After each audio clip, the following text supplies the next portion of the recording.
بعد از این هم هر جا هر ملتی هر گروهی با رژیم صهیونیستی مبارزه کنه مقابله کنه ما پشت سر رژیم و کمکش میکنیم و هیچ ابایی هم از گفتن این حرف نداریم. The leader of Iran's Islamic Revolution on how Iran will stand by any nation or group that chooses to stand against Israel.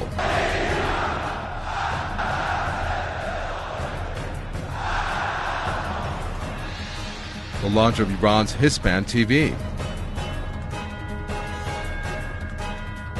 U.S. President Obama officially admitted to the use of drones in Pakistan. I want to make sure that people understand actually drones have not caused a huge number of civilian casualties. And Republican presidential candidate Mitt Romney wins the Florida primaries. We stand with our friend Israel. We are committed to a Jewish state in Israel.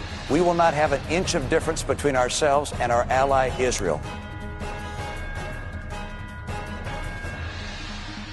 Hi, you're watching Reality Check with me, Kabatafwe. Let's kick things off with the International Conference Islamic Awakening in Youth, which happened on Sunday and Monday here in the capital, Tehran, with some 1,500 participants from 73 countries in attendance.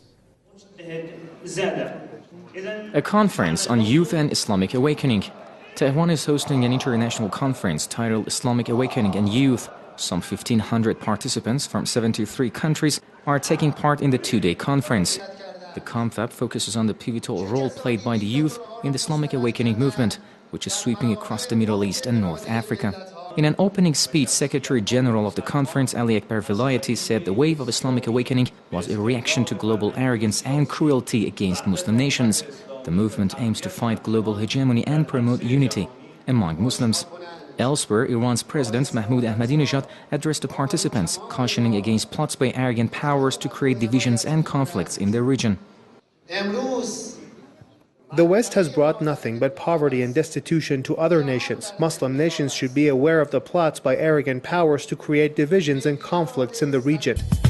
It has killed more than 2,600 people in some 303 attacks since the year 2004.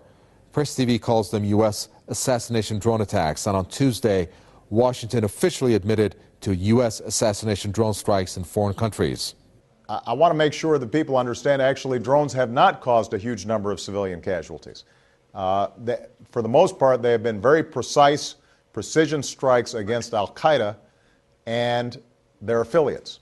President Barack Obama said the majority of the drone strikes had taken place in Pakistan's federally administered tribal areas. This was the first time Washington acknowledged the use of the aircraft to strike targets within Pakistan. The use of drones in foreign lands is highly controversial and is considered illegal by international law. The U.S. has been using the unmanned vehicles for its spy operations and assassination missions worldwide. An extensive analysis by the London-based Bureau of Investigative Journalism in August 2011 found that the attacks have killed as many as 775 civilians, including at least 168 children since 2004. These drone attacks started in 2004, and since then, hundreds and hundreds and hundreds of people, innocent people, have been killed. Pakistan's sovereignty has been dismantled, and the U.S. is not in any mood or any time closer to stopping them. And just one day after the announcement of Barack Obama officially admitting to the use of the drones, an airstrike in northwestern Pakistan killed at least 20 people, leaving several others injured. This was while the Pakistani government had vowed to respond to any more assassination drone attacks in their country. And on Tuesday, another admission by the U.S. president on drones that it had been used in Iraq, but for non-combat missions.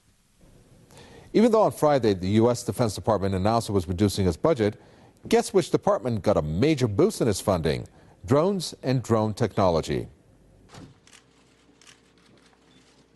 U.S. Secretary of Defense Leon Panetta has told reporters that the Pentagon will request a 2013 defense budget of $525 billion. According to the plan, nearly 100,000 troops will be cut over the next 5 years. The purchase of submarines, ships, and F-35 fighters will also be slowed. Another piece of hardware that's going to see significant investment is the drone, an unmanned aircraft that can carry missiles and other weaponry usually used for targeted assassinations. However, the Pentagon's new plan also calls for investment in new projects, including the modernization of submarines and a next-generation bomber. A futuristic floating base for special operations is also included in the plan. We will have a significant land force presence in places like Korea, and in the Middle East. But at the same time, we will emphasize special operations forces. And we will also emphasize a rotational presence so that we can establish the kind of partnerships that I discussed and provide training and advice in other parts of the world. As if though 10 years of the U.S.-led war in Afghanistan has not brought destruction and the loss of lives, this story on Friday revealed yet another horror. Afghanistan, an experimental field for weapons containing depleted uranium. In one of your articles, you've said that Afghanistan has become the disaster that words could not describe. And you've posted photos of babies born deformed. We were not able, of course, to show the pictures or all of the pictures because they were so shocking.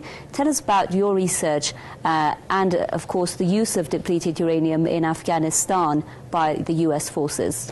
A group of researchers, our affiliates and colleagues, have come and they collected urine samples from Afghanistan, and these urine samples, when calculated, found that the uranium isotopes in the urine of Afghan victims were anywhere between 300 to 2,000% higher than the normal acceptable level. Subsequently, in various villages in the Pashtun-dominated areas, a lot of people tend to show various bizarre conditions, skin lesions, sudden deaths, spontaneous abortions among women and animals, human and animals, and as well as deformities. On top of the uranium munitions, microwave weapons and energy beams are widely used in Pashtun areas. This clip from Afshin Ratanzi's program, Double Standards, was interesting, citing how Sky reporters were giving NATO coordinates for attacks during Libya's war, which resulted in civilian deaths, later turning out that the deaths were due to wrong coordinates that the reporters had given to NATO. These claims were made by Moeen Raouf, a humanitarian and emergency aid consultant. I understand you have some sinister views about, I know Alex Crawford was given an award. You have sinister views about the reasons why they're not reporting right now the kinds of things you're telling us. Well, it's not sinister. What's sinister? There's insecurity. They can't go in because they're at risk of being killed. Anyone goes in at risk of being killed. But during the war, to get back, Mark Stone's crews and Lisa Holland's crews were taking target coordinates and they were tweeting or providing coordinates. I mean, that is unbelievable. It's a fact. And obviously we invite both those journalists and production teams to write into us about that. Yes. Because that sounds very much like a crazy conspiracy. I've met journalists from the mainstream media, and more often than not, they seem woefully incompetent to do their job, let alone to give coordinates to NATO planes. Well, that's why NATO is hitting residential areas. Children were dying, were being killed. Civilians were being killed on a daily basis because they gave the wrong coordinates. So Sky News crews? Yes, they were meeting with rebels in Tripoli, in Hotel Rixos, who were providing them with coordinates.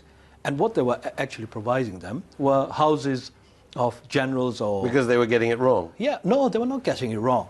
The rebels were giving them deliberate coordinates of residential areas because they were trying to eliminate civilians. Do you know how many people in the U.S. have been arrested since the Occupy movements began in that country? According to OccupyArrests.com, the total number of arrests made by the U.S. police in September has now surpassed 6,000. This, as many activists blame the authorities of going against the U.S. Constitution by preventing the American citizens from exercising their freedom of speech.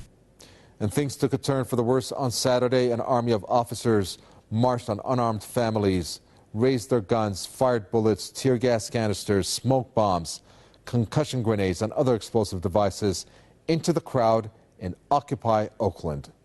In the U.S., protests against the country's financial system and social inequality continue apace. Thousands of anti-Wall Street protesters rallied in Oakland on Saturday. A group of protesters even burned the American flag after the mass arrests. Occupy Oakland demonstrators say they moved to convert a vacant building into a community center to provide education and medical services for the 99%. They also tried to take over the city hall. Police confronted them with tear gas, flash grenades, and baton charges.